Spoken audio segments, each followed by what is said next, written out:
আমাৰ জিলা সভাপতি ডাঙৰীয়াকে প্ৰমুখ্য কৰি আমাক সকলোকে কৈছে ৰামান্না বৰুৱা ডাঙৰীয়া ক'ত আছে আমাৰ NSY সভাপতিকে প্ৰমুখ্য কৰি গোটেইখিনি আমি ইয়াতে আছোঁ স্বপন মণ্ডল ডাঙৰীয়া আমি আমাক কেইবাটাও টিম ৰেডি কৰি দিছে যে আপোনালোকে যাওক গৈ বানাক্ৰান্তসকলৰ মনৰ বুজ লওক যিহেতুকে আমি ক্ষমতাত নাই আমি পৰ্যাপ্ত পৰিমাণে যি সুবিধা দিব লাগে আমি দিব পৰা নাই কিন্তু আমি য'ত আমি আমাৰ সাধ্য অনুসাৰে যিখিনি আমি সহায় কৰিব পাৰিছোঁ সভাপতি ডাঙৰীয়াই আমাক সেইখিনি ব্যৱস্থা কৰিব দিছে আমি গৈছোঁ আৰু সেইকাৰণে আমি আজি হাতীগাঁও অঞ্চলত আমি আহিছোঁ এতিয়া আমি ৰুক্মিণী গাঁও কালিও গৈছোঁ আজি আকৌ যাম পাঞ্জাবাৰী জুৰিপাৰৰ সেই অঞ্চলত যাম বিভিন্ন অঞ্চলত য'ত বানাক্ৰান্তত মানে মানুহ আজি হাৰাশাস্তি হৈছে তালৈ আমি আজি যাবলৈ আমাক সভাপতিয়ে কাৰা নিৰ্দেশ দিছে আৰু সভাপতি ডাঙৰীয়াই কৈছে যে আপোনালোকে সৰজমিন গৈ পেলাই গোটেই বস্তুবিলাক চাওক যদি আমাৰ 4 তাৰিখৰ পিছত গভৰ্ণমেণ্ট আহে আমি এই পাৰ্মানেণ্ট সলিউশ্যন আমি কি ল'ম ৰাইজৰ লগত কথা পাতক আমি সমাধানৰ পথ বিচাৰি ৰাইজৰ পৰা আমি ৰাইজৰ লগত মত বিনিময় কৰিম যোৱাকালি সভাপতি ডাঙৰীয়াৰ নিৰ্দেশ মৰ্মে আমি কেইবাজনো টেকনিক্যাল এক্সপাৰ্ট ইঞ্জিনিয়াৰ তেওঁলোকৰ লগত বহিছোঁ যে কেনেকৈ আমি গোটেই প্ৰব্লেমটো সলভ কৰিম আৰু ইয়াত সবতছে ডাঙৰ প্ৰব্লেমটো হৈছে PWD GMDA আৰু GMC তিনিটা ডিপাৰ্টমেণ্টৰ মাজত একেবাৰে কোঅৰ্ডিনেশ্যন নাই সমন্বয় নথকাৰ কাৰণে আপুনি দেখিছে আজি হাতীগাঁৱত ইয়াত ইমান হাউচ আছে ঘৰ থকাৰ পিছত ড্ৰেইনকেইটা আপুনি চাওক 1 ফুটো নহয় তেতিয়াহ'লে ড্ৰেইনত এই পানীবিলাক যাব ক'লৈ এই গোটেই কথাখিনি আমাৰ সভাপতি মহোদয়ে কৈছে যে আপোনালোকে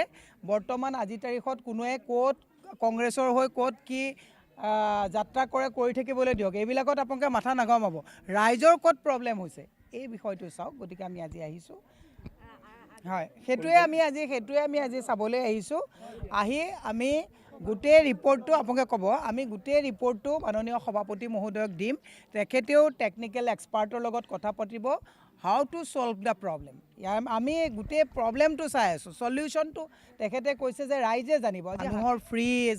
চিলিণ্ডাৰ ফাৰ্নিচাৰ সব পানীত উপঙি আছে আৰু সেই মানুহবিলাকক আপুনি ঘৰৰ পৰা ওলাই আহি ভাড়াঘৰত যোৱা বাদে তাত আৰু চাফা কৰিবলৈ ৰিপেয়াৰ কৰিবলৈ কোনো ব্যৱস্থাই নাই মই সেইকাৰণে চৰকাৰক কৈছোঁ এটা ডেড বডি নহয় কেইবাটাও ডেড বডি গৈছে 4জনকে লোকৰ মৃতদেহ আহিছে কিন্তু তেওঁলোকে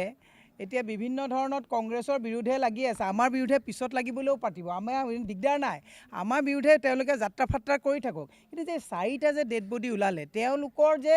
গাফেলিটিৰ কাৰণে এই GMDA হওক PWDA হওক GMCয়ে হওক গাফেলিটিৰ কাৰণে যিটো উন্মুক্ত নলাত পৰি মানুহৰ মৃত্যু হ'ল তাৰ ৰেছপন্সিবিলিটি প্ৰথম লৈ লওক তাৰপিছত তেওঁলোকে আমাৰ যি স্বাৰ্থ বৃদ্ধি কৰি থাকিব তাত আমাৰ আপত্তি নাই কিন্তু প্ৰথম হৈছে যে পাব্লিকৰ চৰকাৰ জনতাৰ চৰকাৰ জনতাৰ দুৰ্ভোগ ভুগি আছে বানাক্ৰান্ত হৈ আছে পৰ্যাপ্ত তেওঁলোকক ফেচিলিটি প্ৰভাইড কৰিব লাগিব এডুকুৱেট তেওঁলোকক যিটো ৰিলিফ প্ৰভাইড কৰিব লাগিব এতিয়া ইয়াত দেখিছে মানুহ ল'ৰা ছোৱালী ওলাই যাব নোৱাৰা অৱস্থা হৈছে আজি ছুপাৰ চাকাৰ আহিছে ৰাতিপুৱা তাকো যেতিয়া মেয়ৰক ফোন কৰোঁ মেয়ৰে কয় ফোনটো আহিলে আপোনাৰ আৰে ফোনটো ডেফিনেটলি আপোনালৈ যাব আপোনাকতো ইলেকশ্যন কেম্পেইন কৰিবৰ কাৰণে তাত ৰখা নাই আপোনাক ৰখা হৈছে মেনেজমেণ্টৰ কাৰণে ইয়াত ৱাটাৰ মেনেজমেণ্ট কেনেকৈ হ'ব ড্ৰেইন মেনেজমেণ্ট কেনেকৈ হ'ব এই কাৰণে ৰখা হৈছে গতিকে আমি GMDA GMCৰ মাজত কোঅৰ্ডিনেশ্যন নাই মস্ত যুদ্ধ PWDয়ে ভাবে আমি ব্যাগুম ডিপাৰ্টমেণ্ট GMDয়ে ভাবে আমি GMCতকৈ ডাঙৰ ডিপাৰ্টমেণ্ট GMCয়ে ভাবে যে আমাৰ অকণমান পাৰিষদক পইচাকেইটা দিয়া টেক্স কালেকশ্যন কৰি পেলাই ৰেকৰ্ডটো ভাল কৰি দিব লাগে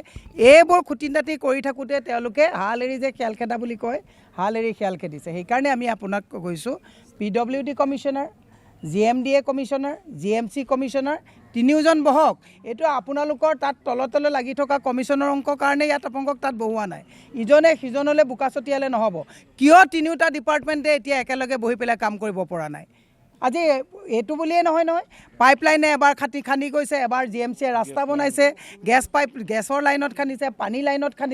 খান্দি লৈ পেলাই গাঁতবিলাক কৰি থৈ আহিছে উন্মুক্ত নলা আজিহে 4টা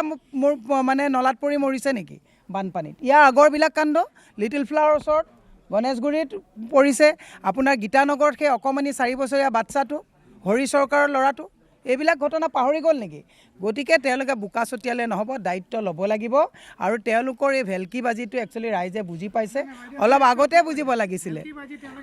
আগতে বুজিব লাগিছিলে কিন্তু এতিয়া মানে তেওঁলোকক এটাই আমি কৈছোঁ যিহেতুকে আমি ক্ষমতাত নাই তেওঁলোকে ছুপাৰ চাকাৰ 16 লাখৰ 48 লাখত ঠিকেই কিনিছে ছুপাৰ চাকাৰ কেতিয়া আহিছে জানে আজি কালি যেতিয়া আমি ক'লোঁ যে হাতীগাঁৱত আজি ৰাতিপুৱা যাম ধাম ধুম ছুপাৰ চাকাৰ আহিছে গতিকে এইটো ধামধুম হ'ব নালাগে আৰু বিৰোধীৰ গুৰুত্ব কিমান ৰাইজেও বুজা দৰকাৰ আছে। আমি এতিয়া বৰ্তমান বিৰোধীত আছোঁ, গতিকে চৰকাৰক আমি আহ্বান জনাইছোঁ অনতিপলমে সাহাৰ্য দিব লাগে,